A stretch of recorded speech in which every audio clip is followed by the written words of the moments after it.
Hello, friends from the comic book and manga world. My name is G, and I'm here to talk about the April 29th, 2024 FOC. I work for Penguin Random House, so the titles that you'll see today are those that we can sell internationally. And aside from this YouTube channel, we're also on Facebook, Instagram, and Twitter X at PRH International Comics, where we'll post some updated news on there. So check us out on those channels, linked in the description below. And I'll go ahead and get started on my picks. And first up is a manga title, very much in line with what I usually like. And this is Only the Stars Know. This is the same creator of the Two Lions, which is also fantastic, also really good, from Seven Seas as well. And this is about Sora, which I'm getting really distracted because I'm playing Ghost of Tsushima right now, and the horse name that I picked is Sora, which means sky, and this is not relevant whatsoever. But yeah, I'm still in the middle of playing that game. But connections. I just like that they picked this name for this particular story, because Sora, the main character, is having a rough time, like losing the job. Girlfriend left him. He's miserable, disappointed, and he stumbles upon a stranger at the park. And suddenly, in the sky, there's a beautiful, stunning meteor shower above, and he just happens to like be in the park with this stranger while this is happening. And the stranger is this young college student who like offers like a bit of a calming respite from all the problems of the world. It's just nice to be able to talk to someone, watching the amazing view, and all of a sudden, this stranger leans in for a kiss, and Sora is completely like, What just happened?" Really dumbstruck about this. So this is this really cute chance encounter situation. Is this a new problem to be added to the list? Is this a good thing? Sora is like really going through emotions at this point. And so, is this a sign? Is this finally the stars aligning in his favor? And so, this is a self-contained. This creator usually does that self-contained boys love romance. Um, every time I read from this creator, I always want more, but then it's written in a way that's so perfectly done in a single volume that I'm kind of like, I, I like, I like this as well. So yes, had to mention this here. Next up, I'll go over some cover picks that caught my eye for this FOC. And clearly I couldn't choose one. So we have Spider Boy issue number 7. We have the Natasha Bustos variant and the Raza variant, which is a 1 in 25. And this will guest star Captain America, Thor, Squirrel Girl, Toy Soldier, including Miles Morales and Peter Parker in this issue. I chose these covers. The Natasha's cover is, I just love that there's the the usual New York crowd at the bottom there, but then Spider-Boy just like fly. I don't know, it's just I love the perspective, the parallel perspective that you see here, and the fact that you can see a reflection of his Spider-Man backpack in the window, very adorable. Love it. And then, speaking of reflection, the Raza cover where you could see reflected on the like eye mask is a beautiful reflection of the city that Spider-Boy is looking down on, but you can also see the reflection of his hand as well. It's just very gorgeously done. Yeah, both of them are beautiful covers. Had to spotlight that here. And Next up, we have Ultimate Spider-Man, issue number 5. This is Mahini special variant, and this continues the Ultimate Spider-Man run. And what an image here. I just love that it's just Peter's kids and being entertained by Uncle Ben and J. Jonah.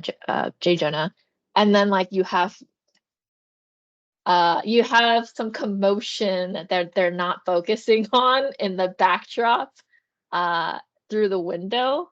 So it's just a beautiful, beautiful artwork.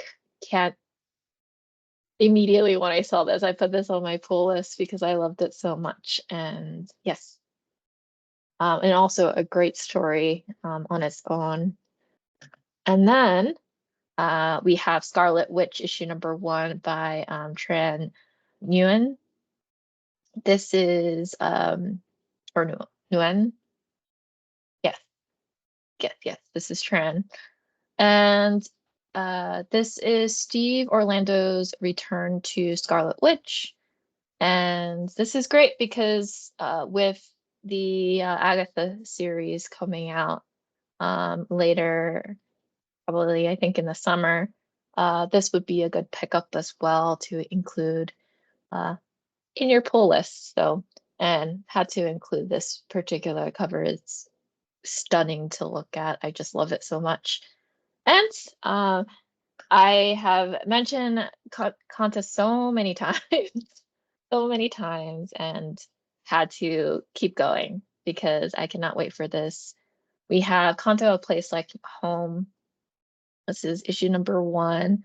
We have the Lisa Heidhoff cover, and very iconic in the Dave Max style. We have the 1 in 10 variant.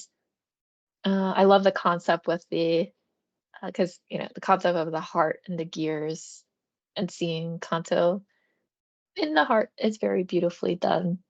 And this one we take the fan favorite, particularly for me because I'm a fan, the miniseries for Kanto, and it's a continuation of that with this finale series to the Shrouded Man saga. So I had added this to my pull list. I love the stained glass variant that Heidoff has given us here. Very much giving the fairy tale vibe coming off of the cover there. So next up we have Teenage Mutant Ninja Turtles. This is the Alpha, and I included the cover A by Burnham and then the foil variant, which is a 1 in 100.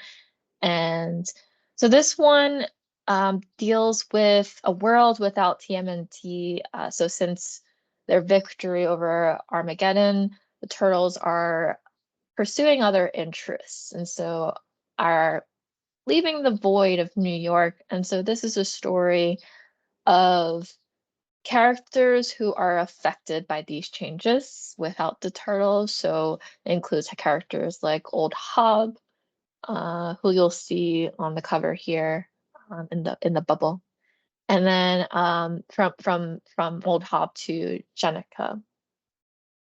Now this issue also includes like a special prequel at the like a special prequel to the new TMNT issue number 1 that Jason Aaron is doing. And so you don't want to miss out on that to get like a sneak view, like a start into the work that Jason Aaron is going to do, which is great. And then for a piece of news coming out of Dark Horse, we have BackFlash. This is a new original graphic novel from Berger Books. I'm a huge fan of Berger Books from Dark Horse. And this one is the premise of this is very intriguing because the concept of randomly touching family memorabilia and this main character can mentally travel back in time by touching those artifacts to basically relive the best moments of his past and finding relief from his present, because present day life isn't fun to say the least. With his mother gone, and Devin is like deep into trying to, I should have mentioned Devin, the main character, is deeply into trying to investigate the biggest secret looming in his family, which is the identity of his father that he never knew. And the more that Devin backflashes in time, his present life is quickly falling apart as he does that. So not only is this a journey of his hunt for truth, that was never really supposed to come to light, that he wasn't supposed to know anything about. He must come to terms with his past to move on with his life and live in the present and move past that at a chance for his future.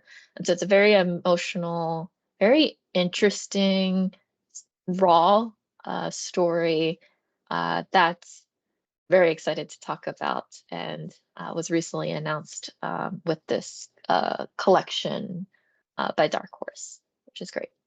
And that's it for this week. Thank you all for joining me. As always, I do this on a week-to-week basis, so come back for more. And again, comment down below on what you're interested in picking up, and description below, you'll see our links to social media platforms that you can check up on our updates from there. And yeah, so that's it. Bye, everyone.